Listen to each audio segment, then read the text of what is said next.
I've been a professional photographer for over 7 years, and in that time I have photographed a lot, from weddings to wildlife, from portrait to landscape photography.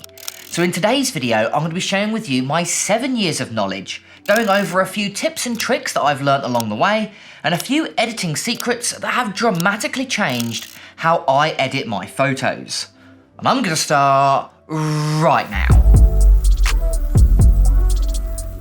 So the first tip I want to talk about comes down to colour grading inside Lightroom. Now when I first started out, I just thought there were two tools that I would use to colour grade. The colour mixer tool as well as the colour grading tool. But actually there's a third tool which I think is far better because how it adapts those colours. So let's quickly talk about the colour mixer tool first. So if we go ahead and open up the colour mixer tool, we can see that we've split up into 8 colour bands from red all the way down to magenta, and you can change the hue, the saturation and the luminance. And to show you how it actually impacts the photo, I've just made this quick chart here. So for example, let's say I wanted to change orange. All I need to do is go to my hue slider, that's the type of color, go to my orange and then slide it over to the right to make it more yellow, or to slide it over to the left to make it a little bit more red. But what you'll see is if you go ahead and slide it a little bit too far, you can see we've got this kind of odd banding starting to appear in our image. And this is basically image banding. And this is caused where basically you're pushing the colors a little bit too far. And it's easily done when using the color mixer tool because of how the color mixer tool actually adapts the colors. All it does is it basically splits your color wheel up into 8 different sections, red all the way down to magenta, and only impacts those colors within each slider, which means you can push the colors a little bit too far and basically squish them together, causing this kind of banding to appear. It's also known as image stress in your photo. So what tool basically does the same thing but far better? Well, actually, it's the calibration tool, and it's a tool that I wish I knew sooner when starting to edit in Lightroom. Now, all colors on the right here are made up of red, green, and blue. And what the calibration tool does is it actually adapts those colors from the primary source. So instead of adapting reds, because all colors are made up of red, or at least a percentage of red, it actually changes all colors globally.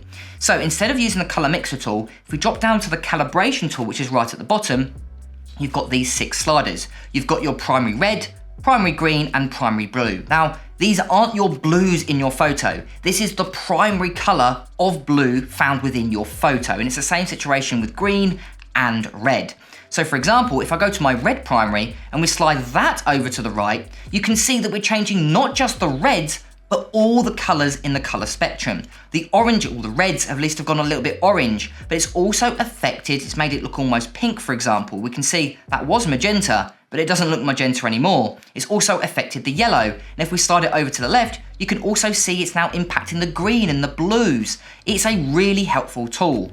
But one thing you'll notice is there is no color banding. You could slide it all the way to the max, and there's a little bit of color banding. It isn't as severe as the color mixer tool. So how can we use this actually in practice? Well, let's go ahead over to my very first photo of today. Now actually, I've already gone into my color mixer, and as you can see, I've actually adapted the hue, saturation and luminance already. You can see of just this one slider, the before and after. I've made the greens a little bit more punchy, but can we do the same in the calibration tool? So to show you, what I'm going to do is I'm just going to go ahead and turn the color mixer tool off first. And let's drop down to calibration. Now obviously I had to spend a little bit of time going into the hue, saturation and luminance, going to those sliders and get the exact look that I'm after. But I bet you I'll be able to do the exact same effect with just 2 sliders in the calibration tool. So what I'm going to do is I'm going to slide my primary over to the right. Now that's looking a little bit yellow. So if I slide it over to the left, we can see we're bringing more of those greens. Now if I go to my green primary, this will obviously make the biggest change. We slide it over to the right. No, that's not looking right. Slide it over to the left. No, I don't think so, but I can also increase the saturation of that as well, so I might increase the saturation of green. And lastly, we've got the blue primary. Let's hope this works. And that's looking really nice. All I need to do is slide the blue primary over by around 30%, and those colors are looking absolutely amazing. Nice, luscious green within my photo. And what I could do is show you the before and after of just the calibration tool. Now actually, it's basically made the exact same effect that the color mixer tool does, just with far less steps. So if there is a tool that I highly recommend using in Lightroom when it comes to color grading, it's definitely the calibration tool. Now my next tip is all about portrait and wedding photography, and I'm calling soft is better than sharp. Now, of course, you want sharp images in your photo, and if you're a landscape photographer, basically ignore this point. You end up with nice sharp images that are really crystal clear. But I find with a lot of wedding and portrait photos, you might end up with too sharp images, where you end up with very sharp and very harsh skin tones, and the photo just doesn't look very appealing. So in specific cases, I like actually reducing the sharpness of my photo to make it a little bit softer and add a little more of a glowier look to my images. Now for this photo, it is a little bit too sharp, I think. We've got a little bit too much contrast and a little bit too much clarity.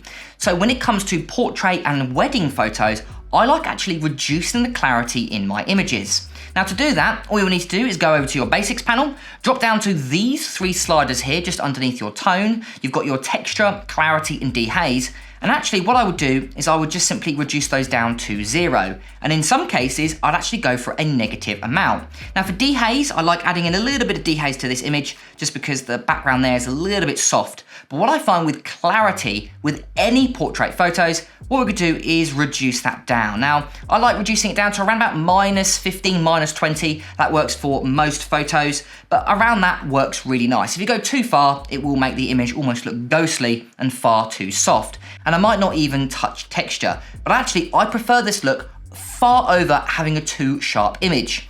Now, if you've got a lot of skin tones in your image and you only want to impact those, then I would create a mask just with the skin tones and then drop clarity from there. But in most cases, a global dropping of clarity will make your photo look far better than a too sharp one. So definitely soft over sharp when it comes to portrait and wedding photos.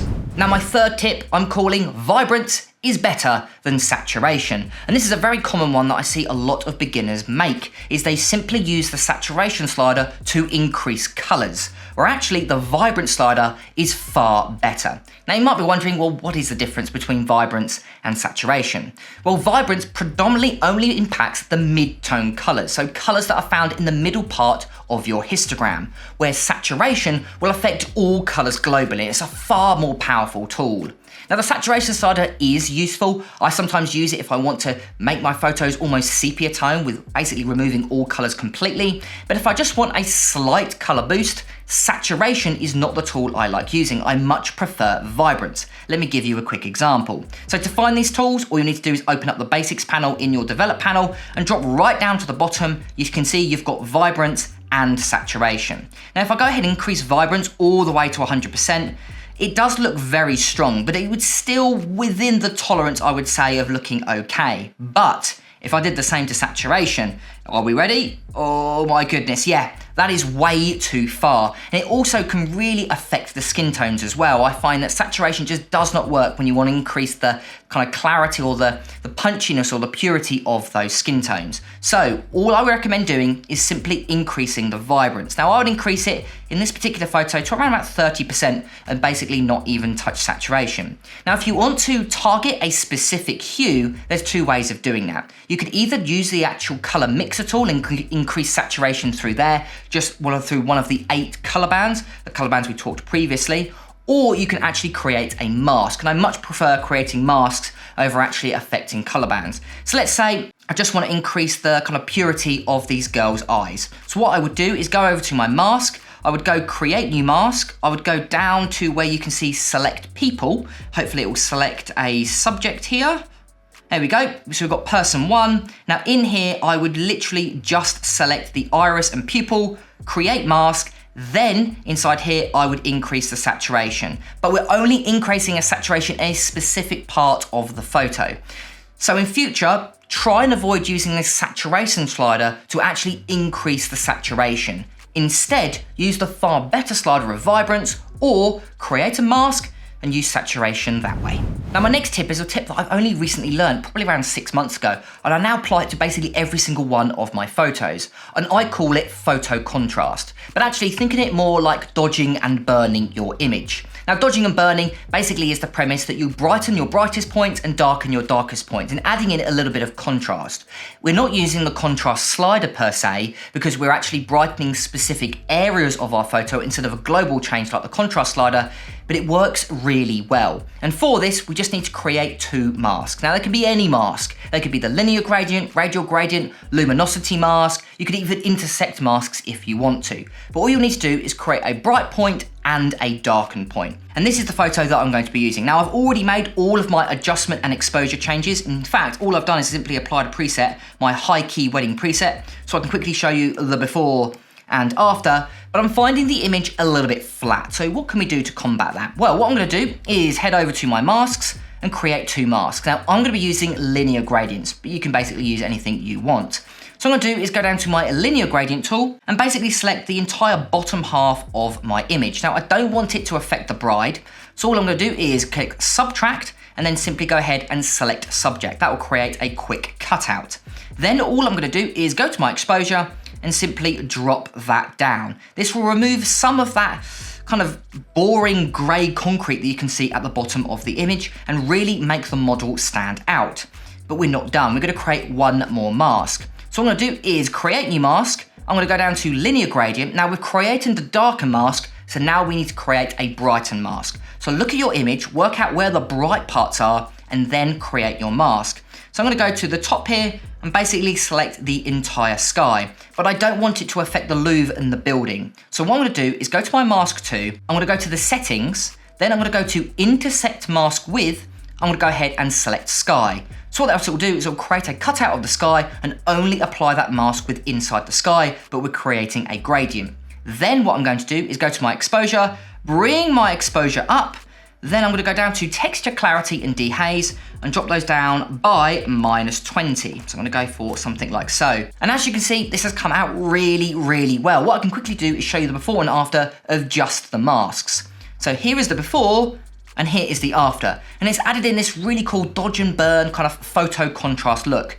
And I really, really like this look. And I apply it to basically every single one of my photos.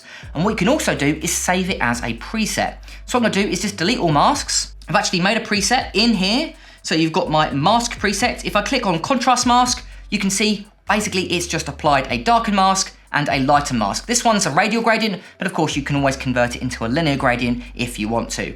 This particular technique I absolutely love. And write it down in the comments if this is something that you'd apply to your photos. Now my last tip is all about the brush mask tool found within inside Lightroom. Now the reason I think a lot of people don't like the brush tool is because of how fiddly it is. If you use a trackpad or a mouse, it's just very cumbersome and doesn't really work. Now if you use an iPad and you have the iPen or the Apple Pencil, it works really, really well.